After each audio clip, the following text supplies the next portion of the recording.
এই যে গত ৩-৪ দিন ধরে সোশ্যাল মিডিয়াতে দেখেছেন, এই বাংলাদেশের একটা মেয়ে ঢাকাতে যাওয়ার পরে সোশ্যাল মিডিয়া তোলপাড় যে গুম হয়েছে, অপহরণ হয়েছে, নাম হলো শুভা। কি নাম? কারণ কি? মার সাথে গিয়েছিল ঢাকাতে ঘুরতে, মা হলো ক্যান্সারের রোগী, বয়স হলো 11 বছর। টেলিভিশন বললো 11 বছরের শিশু, কেউ বলছে কিশোরী, গুম হয়ে গেছে। কিন্তু আজকে খবরে পাওয়া গেল 11 বছরের শিশু কিশোরী মেয়েটি আর একটা ছেলের সঙ্গে টিকটকে প্রেম করে নওগাঁতে পালাইয়া গেছে। জোরে কোন সুবহানাল্লাহ। কি এ জোরে কোন নাউজুবিল্লাহ। চিন্তা করেন, বাড়ি হলো বরিশাল, পিরিতি শুরু হয়েছে টিকটকের মাধ্যমে। ঢাকাতে যেয়ে দেখা, হাত ধরে ঢাকা থেকে নওগাঁতে পালিয়ে এসেছে। মিডিয়া বলতেছে শিশু, মিডিয়া বলতেছে কিশোরী।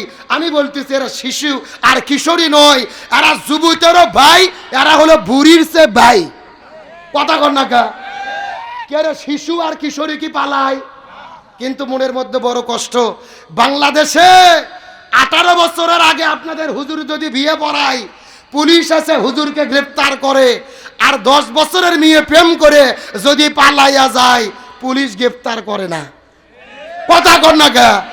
তার মানে বোঝা যায় বাংলাদেশে 18 বছরের আগে বিয়ে করা নিষেধ, কিন্তু প্রেম করা কোনো নিষেধ নাই। এই জন্য ছেলেপেলে চিন্তা করতে কারে 18 বছরের আগে তো বিয়ে করা যাবে না, তে বিয়ে না করেই কেমনে কাম করা যায় সেই বুদ্ধি করি। কথা কর না কে? সমাজের বাস্তব কথা বলতেছি, বাস্তব কথা বলতেছি। আপনি যখন বিয়েকে কঠিন করবেন, তখন জমিনে জিনা ব্যভিচার বেশি হয়ে যাবে। এই যে মেয়েটি নিজের ক্যান্সারের একটা মা রোগী, নিজের মা ক্যান্সারে ভুগতেছে, কখন মারা যাবে ঠিক নেই, সেই মাকে রেখে ছেলের হাত ধরে নওগাঁ পালিয়ে এসেছে। কারণ কি? আমরা নৈতিকতার শিক্ষা দিতে পারিনি, কোরআন সুন্নাহর শিক্ষা দিতে পারিনি, পর্দার মধ্যে রাখতে পারিনি। এই মেয়ে যদি হেজাবের বিধান বুঝতো, এই মেয়ে যদি নৈতিকতার শিক্ষা পাইতো, পালিয়ে যাওয়া তো দূরের কথা।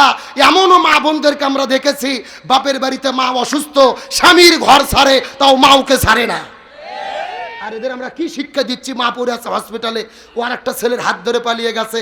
এই যে জম্মের মোবাইল, কথা কর না কা, এই মোবাইল শরীফ যার যার ছেলে মেয়ের হাতে দেন, তাদের আর কোনো টেনশন নাই, বিয়ের কোনো ঘটক লাগবে না। কথা কর না কা, ওরা নিজেরাই ঘটকালি করে নেবে। হাসেন না, সমাজের বাস্তব কথা বলতেছি। আপনার যদি টাকা পয়সা বেশি থাকে, আপনার ছেলের হাতে পিস্তল কিনে দেন, ও নিরাপদে থাকতে পারবে। একটা ভিডিও মোবাইল দেন মানে আপনার ছেলে মেয়ের চরিত্র নষ্ট করেছেন।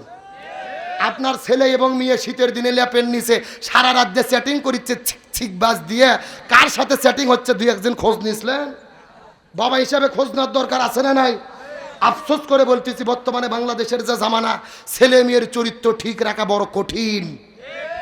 টাকা পয়সা দিতে পারবেন, স্কুলের খরচ দিতে পারবেন, কিন্তু ছেলে মেয়ের চরিত্র হেফাজত করতে পারবেন না। পিতা মাতাদেরকে বলে সাবধান, সাবধান হন। ছেলে মেয়ে কোথায় কি করতেছে খোঁজ রাখেন, কোথায় যায়, বন্ধু বান্ধব কেমন, কাদের সাথে মেশে। আর একটা মেয়ের কখনো ছেলে বন্ধু হতে পারে না, একটা মেয়ের কখনো বয়ফ্রেন্ড থাকতে পারে না, বিয়ের আগে বয়ফ্রেন্ডের কখনো মেয়ে গার্লফ্রেন্ড থাকতে পারে না। এগুলো ইহুদি খ্রিস্টানদের সংস্কৃতি। বয়ফ্রেন্ড গার্লফ্রেন্ড দিয়ে ছেলে মেয়ে এক জায়গায় করে দিয়েছি, অবাধে মেলামেশা চলতেছে। এই যে সামনে আসতেছে 14ই ফেব্রুয়ারি, যুবকেরা কথা কয় না। এই 14ই ফেব্রুয়ারি কি দিবস? 14ই ফেব্রুয়ারি ভালোবাসা দিবস নয়, 14ই ফেব্রুয়ারি হলো বিশ্ব বেহায়া দিবস। আর 14ই ফেব্রুয়ারি হলো কাতি মাসে কুত্ত দিবস। কে রে ভাই, কুত্ত চেনেন না? কুত্তা নির্দিষ্ট সময় ইসলামে ভালোবাসা জায়েজ নাই। নির্দিষ্ট সময় যেই জন্তুগুলো ভালোবাসে, আপনাদের বগুড়াতে তাদের কুত্তে বলেছেন না? দেখবেন এই কুকুরগুলো সব সময় ভালোবাসা করে না। কার্তিক মাস যখন আসে, যেরকম কি মাস, দেখবেন কার্তিক মাস যখন আসে, রাস্তাঘাটে ওতে জঙ্গলে 2টা করে কুকুর জোড়া জোড়া প্রেম শুরু করে। আজ থেকে 3 বছর আগে কুমিল্লার দাওয়াতের কিছু তাবলিকের ভাইরা আমাদের এলাকাতে এসেছে তাবলিকের মেহনত নিয়ে। 2টা কুকুর রাস্তার উপরে এমন ভাবে জোড়া লাগছে, এই হুজুরগুলো দেখে শুধু বলতেছে সে সে সে। কুকুরগুলো ডাঁশের লাগান চাই আছে, লড়ে না। আমি আস্তে করে কুকুরের কাছে বললাম, কে রে কুকুর, তোদের কি লজ্জা শরম নাই? প্রেম ভালোবাসা করবি ওতে ঘাতে আড়া জঙ্গলে কর, সদর রাস্তায়। কুকুরগুলো আমার চোখের দিকে চোখ দিয়ে বলতে চাচ্ছে, হুজুর শুধু আমাদেরটাই দেখতেছেন, শুধু আমাদেরটাই ভুল ধরতেছেন। এই কুকুরগুলো বলতেছে 14ই ফেব্রুয়ারিতে স্কুল কলেজ ভার্সিটিতে যারা জোড়া জোড়া লেগে থাকে, এই কুকুরগুলো বলতেছে আমরাও যা ওরাও তাই। এ জোরে বলেন আমরাও যা এই জন্য বলছি 14ই ফেব্রুয়ারি কোনো ভালোবাসা দিবস নয়, এটা কাতি মাসে কুত্ত দিবস, লুচ্চ দিবস। আমি যখন বলবো 14ই ফেব্রুয়ারি, আপনারা বলবেন কাতি মাসে কুত্ত দিবস, বলতে পারবেন না। যারা বলবে না মনে করবেন এই গ্রুপের লোক। 14ই ফেব্রুয়ারি কুত্ত দিবসের 2 গালে কে রে? যুবকদের মাহফিল, যুবকদের সাইজ করার দরকার আছে না নাই? আর পিতা মাতাদেরকে বলবো 14ই ফেব্রুয়ারিতে আপনাদের কিছু দায়িত্ব আছে। যাদের বাড়িতে যুবক যুবতী ছেলে মেয়ে আছে এখনো বিয়ে করেনি, এদেরকে ঘরের মধ্যে আটকায়া রাখেন, ঘর থেকে বের হতে দেবেন না। আর আপনার সুন্দরী মেয়েকে যদি বের হতে দেন, পাশেই মুমুইন আছে, নাচ গার্ডেন আছে, ওয়ান্ডারল্যান্ড আছে, এমন ভালোবাসা বাসবে 6 মাস পরে বমি বমি ভাব হবে। কথা কন না কে? এই 14ই ফেব্রুয়ারিতে বাংলাদেশের রিপোর্ট বলতিছে এত ছেলে মেয়ে জিনা ব্যভিচার করে কয়েক মাস পরে বিভিন্ন মেডিকেলের ড্রেনের ভেতরে নিষ্পাপ সন্তানের আওয়াজ দেখা যায়। এটা যদি বন্ধ করতে চান, ছেলে মেয়ে দায়িত্ব বাবা মার নেওয়ার দরকার আছে না নাই? আপনি মাথার মধ্যে টুপি দিয়ে, মুখের মধ্যে দাড়ি, সামনে কাতারে নামাজ পড়েন, হজও করতে 6 বার, মেয়ে ছাইড়ে দিয়ে রাখছে, পরিমনির মতো ঘুরতেছে। ছেলেরা কথা কয় না। এক মেয়ের জন্য পুরো দেশের ছেলে পেলে নষ্ট। কত সোজা নয়। আল্লাহর কোরআন বলছে কু আনফুসাকুম ওয়া আহলিকুম নার, নিজেও জাহান্নামের আগুন থেকে বাঁচো, পরিবার দ্বন্দ্বেরকেও। কার কথা? আমি মনে করি যে শুভা নামক মেয়েটি নওগাঁ পালিয়ে গিয়েছিল, পুলিশ ওকে ধরে এনেছে, ও আবার কান্না করতেছে তার ভালোবাসার মানুষের জন্য। আমি বলি ওকে ধরার দরকার নেই, কোরআনের ফায়সালা। একটা ছেলের সঙ্গে পালিয়ে গিয়ে জিনা ব্যভিচার করেছে, ওদেরকে 2 জনকে বিয়ে করে দিতে হবে। কথা কন না কে? এখন আমরা যদি বলি 11 বছরের মেয়েকে ছেলের সঙ্গে বিয়ে দাও, আমাদের দেশের কিছু সুশীল সমাজ টকশো গরম করবে, হুজুররা নারী নির্যাতনের নামে শিশুদের বিয়ের বৈধতা দিচ্ছে। মানে 11 বছরের শিশু প্রেম করলে ওই টাকলা সুশীলরা বিরোধিতা করে না, কিন্তু বিয়ে করতে গেলেই বিরোধিতা করে। কথা কন না কে? জাতিকে নিয়ে চূড়ান্ত ষড়যন্ত্র চলতেছে, এটা আমাদের বুঝতে হবে। তাহলে সব কিছুর মূল হলো মহিলাদের হেফাজতের জন্য কি লাগবে? আরো ধরে বলেন। পর্দা বিষয়ে একটা কথা বলি, রাগ করেন না। আপনার বউ বয়স হলো 18 বছরের মেয়ে, আপনার কয় বছর? 18 বছরের মেয়ে যদি সুন্দর করে পর্দা করে, মুখ ঢাকা, হাত মুজো, পাও মুজো, বরকা পরে আপনাদের গোকুল দিয়ে হেঁটে যায়, এই যুবক ছেলেপেলে সালাম দিয়ে বলবে আসসালামু আলাইকুম খালাম্মা, কেমন আছেন? কথা কর না গা। তার কারণ ভেতরের জিনিসটা যে কি বোঝা তো যাচ্ছে না। আর আপনার বউ যদি 40 বছরের বুড়ি হয়, মাথার চুল ছাড়িয়ে দিয়ে আদ্রা পাতরা বার করে পোলট্রি মুরগির মতো নায়িকা সাজে হাই হিল পরে কিল কিল করে হাঁটে যায়, এই যুবকেরা দেখার পরে বলবে আসসালামু আলাইকুম আপা, কিছুক্ষণ পরে খ্যাপা। এ কথা কন। তার মানে ছেলেদের কাছে সম্মান নিতে গেলে আগে মহিলাদের সম্মানিত হেজাব পর্দা করতে হবে। আপনি মেয়েদের পর্দার মধ্যে দেবেন না, আর যুবকদেরকে ইফটিজিং এর আইন দেখাবেন, কোনো লাভ হবে না। আপনাকে শুটকি মাছ চেনেন? রাগ করতেছেন মনে হয়। শুটকি মাছ কি বগুড়ায় পাওয়া যায়? আপনারা 1 কেজি শুটকি মাছ কেনার পরে পাতিলের মুখ খুলে রাখছেন, ঘরের দরজাও খুলে রেখেছেন। পাশেতে যাচ্ছিল একটা বিড়েলকে, বিড়েল নাকের মধ্যে শুটকি মাছের গন্ধ লাগছে, এক দৌড়ে ঘরের মধ্যে এসে দেখে ঘরের দরজাও খোলা, পাতিলের মুখও খোলা, শুটকি মাছ খাওয়া শুরু করছে বিসমিল্লাহ ছাড়াই। কথা কি বুঝেছেন? তখন সভাপতি বিড়েলক ধরে এমন মারা মারছে, যে আগামীকালকে আবার যদি শুটকি মাছ খাইতে আছিস তোকে জবে করে শ্বাস করে দেবো। এই বলে বিড়ালটিকে ছেড়ে দিয়েছে। পরের দিন আবার শুটকি মাছ কিনে ঘরের দরজা খুলে পাতিলের মুখটা খুলে রেখেছে। আগের দিনের বিড়াল পরের দিনে ওই সভাপতির বাড়ির কাছ দিয়ে আবার যদি যায়, শুটকি মাছের গন্ধ যদি নাকত লাগে, ভাই শুটকি মাছের কাছে যাবে কি যাবে না? এ যুবকেরা বলো, যাবে কি যাবে না?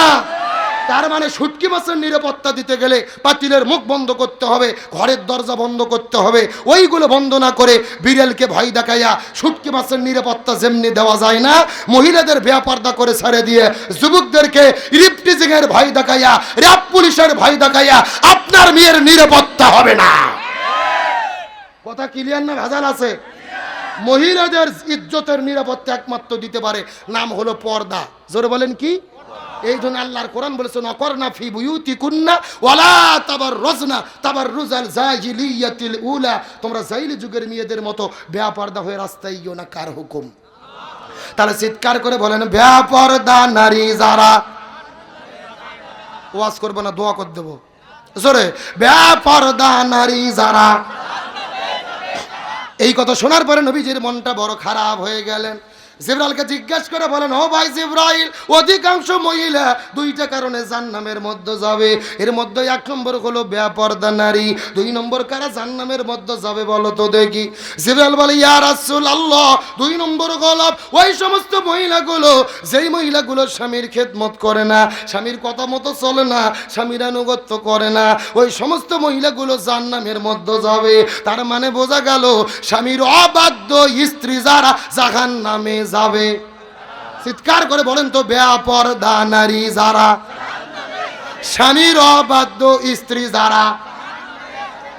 এখন বলেন তো, স্বামীর কথা শোনে না এইরকম বউ আছে না নাই? আরো জোরে বলেন।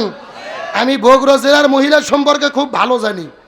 যেই স্বামী বউয়ের কথা মতো চলে, ওই বউ বলে আমার স্বামী সোনা ময়না কলজিয়া টিয়ে পাখি, এর মতো ভালো স্বামী দেশত নাই। আর যেই স্বামী বইয়ের কথা মতো চলতে চায় না, ওই বই স্বামীর বাড়িতে থুয়ে বাবার বাড়ি চলে যায়। এইরকম ডিজিটাল বউ আছে না নাই? কার কার বউ এরকম করে হাত তোলেন তো দেখি। সব রাবিয়া বসরি এলাকাতে কার জন্য ওয়াজ করবেন? আমার দিকে লক্ষ্য করেন। তার মানে ওরা নিজেরা রাষ্ট্রপতি হয়ে স্বামীকে চালাতে চায়, কিন্তু স্বামীর অধীনে চলতে চায়। কিন্তু চিৎকার করে বলেন, কোরআনের বিধান পরিচালক কি স্ত্রী হবে না স্বামী হবে? এ জোরে বলেন, কে হবে? আল্লাহর কোরআন বলেছে, আর-রিজালু কাওয়ামুনা আলান নিসা। পরিচালক কোন স্ত্রী হতে পারবে না, পরিচালক স্বামীদেরকে হতে হবে। রসুল বলেছেন, যেই পরিবারের প্রধান হয় নারী, ওই পরিবার পৃথিবীতে জাহান্নাম। আর যেই দেশের রাষ্ট্রপতি প্রধানমন্ত্রী হয় নারী, ওই দেশে শান্তি আসতে পারে। শেষ একটা কথা বলি, আমার দিকে তাকান, ভালো করে শোনেন। এই যে 1 মাস আগে আমেরিকাতে নির্বাচন হলো, প্রেসিডেন্ট হয়েছে আদা পাগলা ডোনাল্ড ট্রাম্প। জোরকান কি পাগলা? ওনাকে আদা পাগলা আমি বলিনি, ওর বিরোধী পার্টি বলেছিল যে আদা পাগলা ডোনাল্ড ট্রাম্পকে ভোট দিও না, আমাদেরকে ভোট দাও। কিন্তু আমেরিকার লোকেরা আদা পাগলা ডোনাল্ড ট্রাম্পকে ভোট দিয়েছে। এই ডোনাল্ড ট্রাম্পের বিরুদ্ধে দাঁড়িয়েছিল বিশ্ব সুন্দরী, নাম হলো কমলা হ্যারিস। একে কেউ ভোট দেয়নি, আমেরিকার লোক প্রমাণ করেছে আদা পাগলা ডোনাল্ড ট্রাম্প ভালো, তা বিশ্ব সুন্দরী কমলার জ্বালা ভালো না। আমেরিকার লোক বুঝলো রে, ইহুদি খ্রিস্টান হয়ে বুঝলো। আর আমরা বাংলাদেশের 90% মুসলমান 54 বছরে বুঝলাম না, আমরা ঘুরে ফিরে নারীর হাতে ক্ষমতা তুলে দিলাম। আরো জোরে বলেন। রসুল বলেছেন, পরিবারের প্রধান হতে হবে স্বামীদেরকে, রাষ্ট্রের প্রধান হতে হবে পুরুষদেরকে। আল্লাহর কোরআন ঘোষণা, আর-রিজালু কাওয়ামুনা আলান নিসা। রাষ্ট্রের প্রধান হবে পুরুষ, নারী কখনো পরিচালক হতে পারবে না। সুতরাং আগামীতে আর কোনো নারীকে প্রধানমন্ত্রী দেখতে চাই না। আগামীতে পুরুষ প্রধানমন্ত্রী কারা কারা দেখতে চান? দুটি হাত আল্লাহকে তুলে দেখান।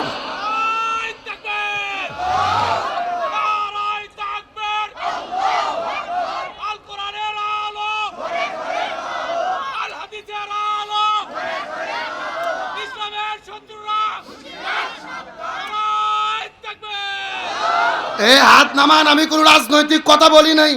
সামনে ক্ষমতায় বিএনপি যাবে না, জামাত যাবে না, চরমোনাই যাবে, আমাদের দেখারও দরকার নাই। আমরা কোনো দলের কথা বলতেও চাই না। কিন্তু আমাদের কথা হলো, ক্ষমতায় যদি বিএনপি যায়, আমাদের বগুড়ার ছেলে তারেক জিয়া যদি প্রধানমন্ত্রী হয়, আমাদের কোনো আপত্তি আছে? জামাতের আমির যদি প্রধানমন্ত্রী হয়, আপত্তি আছে? চরমনের পীর যদি প্রধানমন্ত্রী হয়, আপত্তি আছে? আমাদের সোজা কথা, দল যেটাই ক্ষমতায় যাক, আমরা প্রধানমন্ত্রী পুরুষ চাই, কোনো নারীকে আর দেখতে চাই না। বক্তব্যকে আব্দুল সালাম যুক্তিবাদী না আল্লাহর? আর-রিজালু কাওয়ামুনা আলান নিসা, পরিচালক পুরুষ হবে, নারীরা নয়। কার কথা? আপনারা মনে হয় রাগ করতেছেন না? আলোচনা কি চলবে? তাহলে চিৎকার করে বলেন তো, বেপরদা নারী যারা, স্বামীর অবাধ্য স্ত্রী যারা। এই জন্য রসুল বলেছেন, মহিলাদের 4টা আমল করতে হবে। এই 4টা আমল যদি কোনো মহিলা করতে পারে, আল্লাহ 8টা জান্নাতের দরজা খুলে দেবে। 1 নম্বর হলো নামাজ, 2 নম্বর হলো রোজা, 3 নম্বর স্বামীর খেদমত, 4 নম্বর পর্দা। এই 4টা আমল যদি কোনো মহিলা করতে পারে রে, এই 4টা আমল করার কারণে আল্লাহ 8টা জান্নাতের দরজা খুলে দেবে। যেই দরজা পছন্দ, ওই দরজা দিয়ে তারা জান্নাতে চলে যাবে।